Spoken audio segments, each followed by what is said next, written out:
have to start by thanking Sabeel for inviting me here. I'm truly honored to be with you, and I think it should be a reminder that Sabeel was probably the first Palestinian group to work on Christian issues, and particularly challenging those who use the Bible to justify war crimes, the occupation, and the denial of our rights.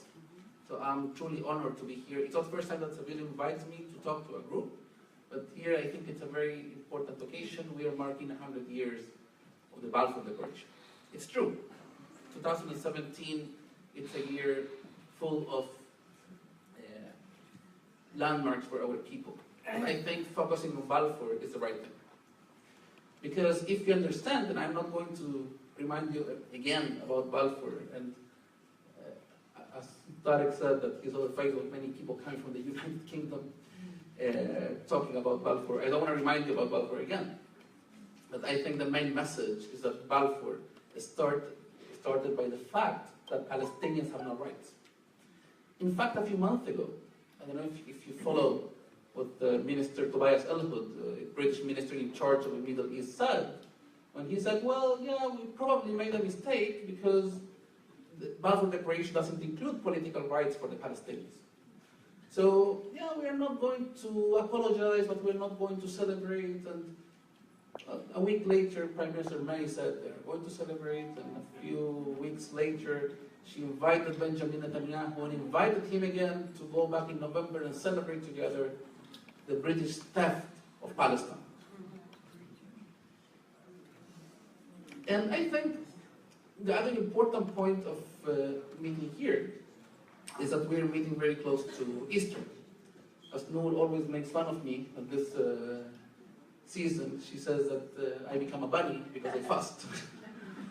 And I think for the past few years, as a Palestinian Christian myself, it's been very difficult to celebrate Easter 10 kilometers away of Jerusalem without being allowed to pray at the Holy Sepulchre. And that's a reality we have here. It's a de-Arabization of Easter. It's a de-Arabization of Jerusalem. It's an Israeli plan very well conducted to turn the celebration of Easter in Jerusalem from a traditional Palestinian celebration to a celebration of tourists.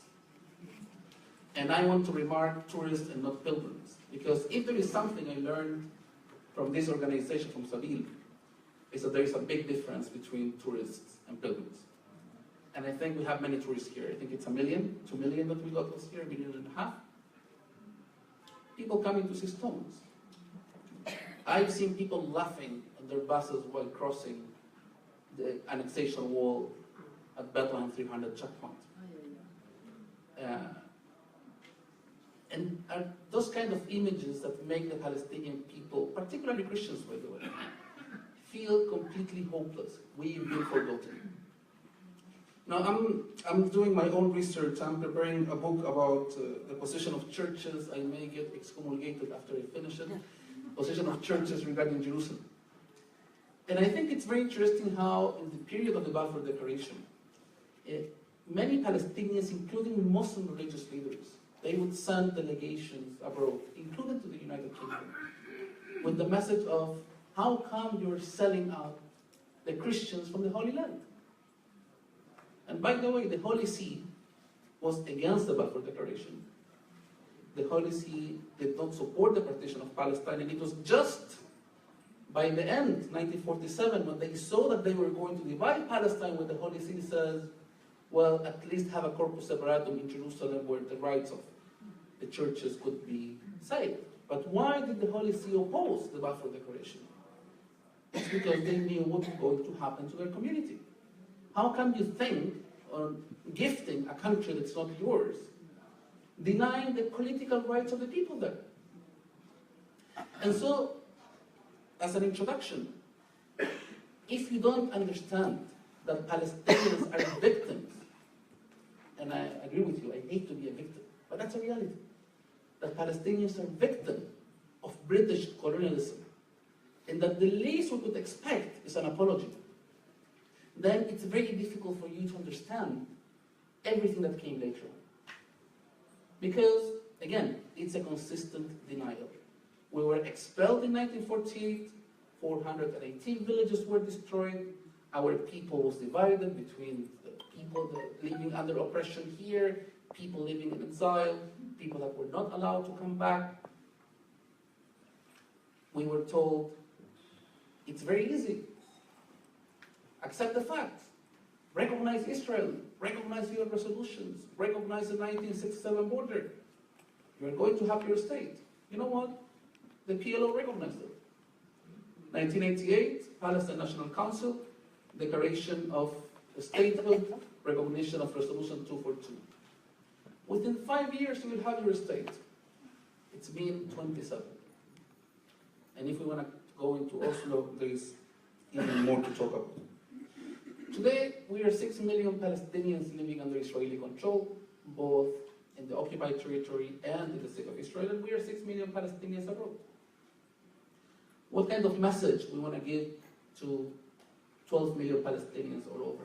That they've been left by themselves? I think the fact that we are meeting here, it's a message of hope by itself. And I think the message we're going to get back to your home countries, it's important. I think having Reverend Naim Atik here, I don't want to quote the Bible, but I think when the Bible says that you were all born in Jerusalem, I think it's something you should carry, even stronger. I think we were all born in Jerusalem. That's what the Christian narrative says. But I think most of the Christians, or those who claim to be Christians, they have forgotten that part. Or maybe they were born in West Jerusalem, I don't know. Reminder that 75% of West Jerusalem used to be Palestinian before 1948. We should never forget that. So, I was asked to talk about what can we do, and from an official perspective. And here I think we have to divide into two parallel camps. I don't think you have to go both ways. Sorry, one way or the other. It's both ways. First, we've asked for a few years now for the recognition of the state of Palestine. And I think if Prime Minister May is very proud of the Balfour Declaration and wants to make any British citizen proud of the Balfour Declaration, I think the least we could expect is for her to do what's right. Apologize for what she did, the United Kingdom, what she represents, and recognize the state of Palestine on the 1967 border. But the second part, and I think we have to be a bit more operational, because I'm sure when you ask more than one person here, I'm sure you've asked your foreign ministries and your members of parliament, what are you doing for Palestine, why are you supporting more? And I think there are some key words you always get. Our position is for a two-state solution based on negotiations between the parties. And that's like a way of running away from their own responsibility. If you have been saying for 50 years that settlements are illegal, then why do you trade with settlements?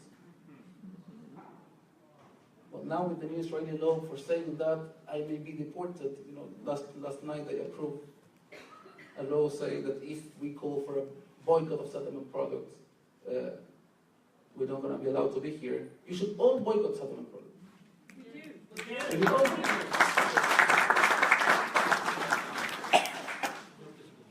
I think the work of civil society has been way more successful than the work of governments to start with. And I think the second point, if we're talking only about banning settlement products, it's also about denouncing and sanctioning the companies that profit from this occupation. As the state of Palestine, we presented a request at the UN Human Rights Council for the council to issue a list of companies that profit from the Israeli occupation, directly or indirectly. I don't know if you heard about it, but not a single European country voted in favor of that resolution. It was a common abstention.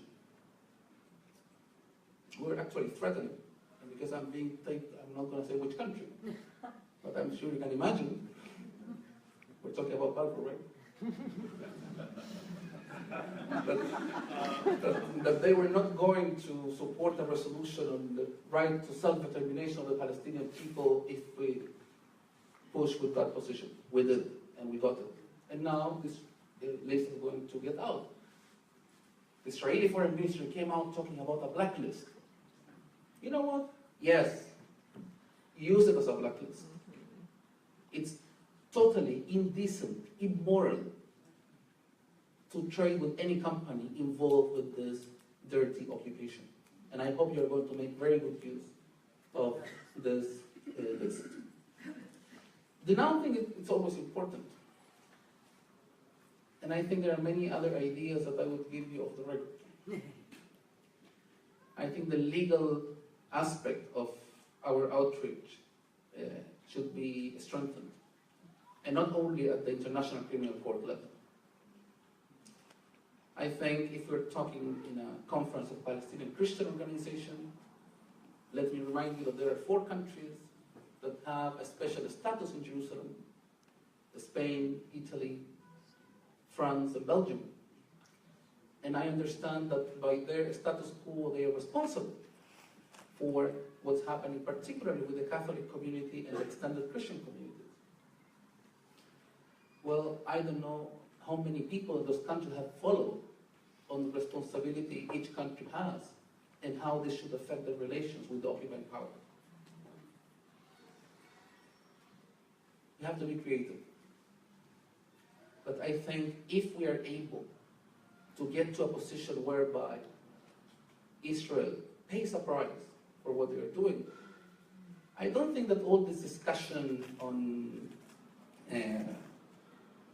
the land of honey and milk, the Bible, is going to last. We need to hear, I heard a reference to the Church of Scotland before.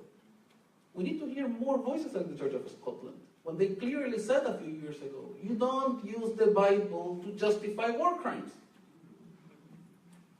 We need to hear, and I'm taking off my PLO hat now, we need to hear from the heads of churches in Jerusalem.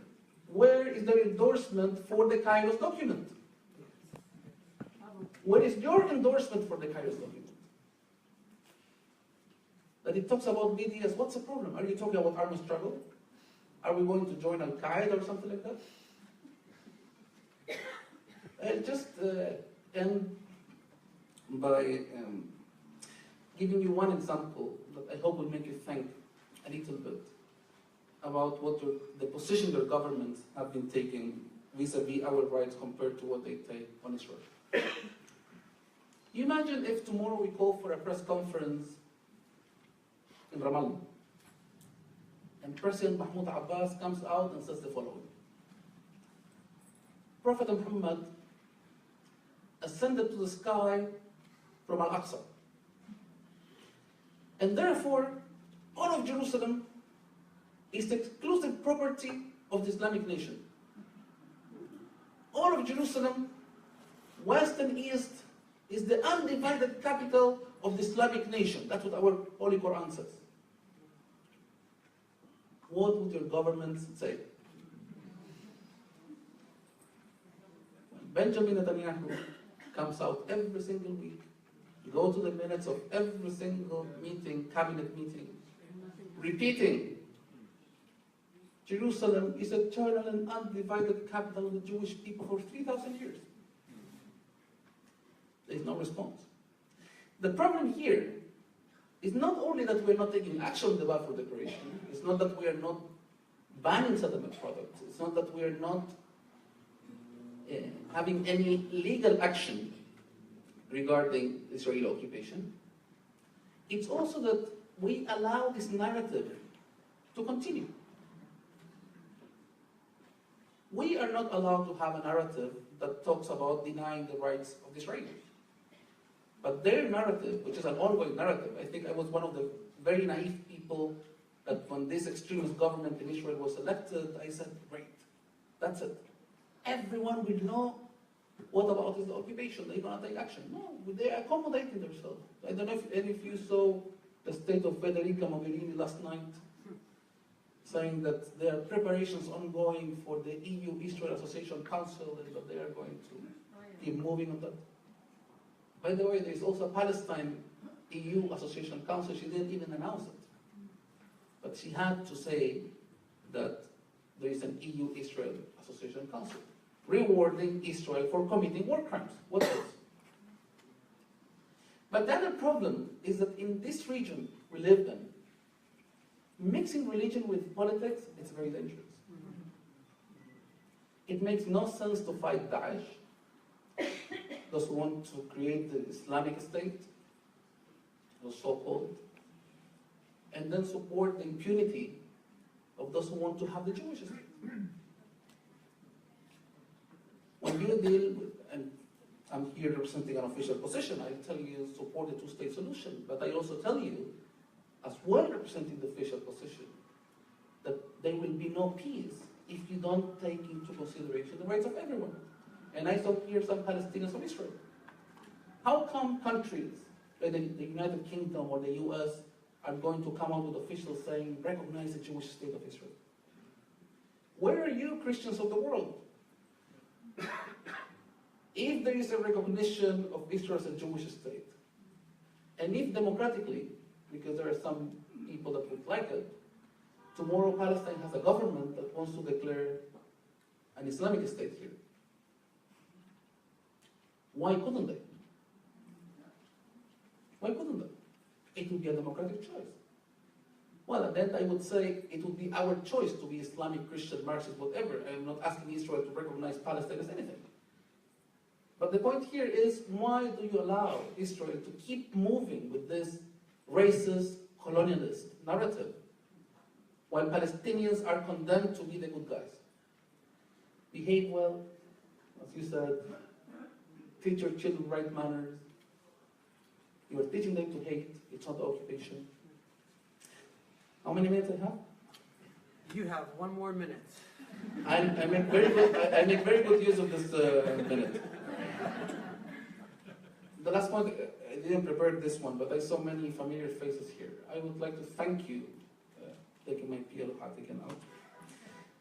I would like to thank every one of you that came to our Kirmazan activities against the wall. And I remember many of you here. I saw some of the worst enemies of the state of Israel, the terrorists of the EAPPI, where are they? No. NGO Monitor, the Prime Minister's office, they're all after you, you're still here. Thank you. Those are the kind of messages that we need to see. And I would like you to think a little bit about what happened in Kirmazan. 40 years of prayers, 57 countries were represented at Kirmazan. Our case was made to the Pope. Germany, the United Kingdom took the case to the Security Council. The Israeli ambassadors all over had to hear from groups like yours about Kirmazan. And what happened? Nothing. They built the wall. And who was the company that built the wall? A British company, JCB. So after all the diplomatic efforts of the United Kingdom, they abstained in the vote of the Human Rights Council on the list of companies, and then their own companies built up this illegal annexation wall. We need actions and not words. That's why we need to ban certain products, and we need this list to work. Thank you, Doug.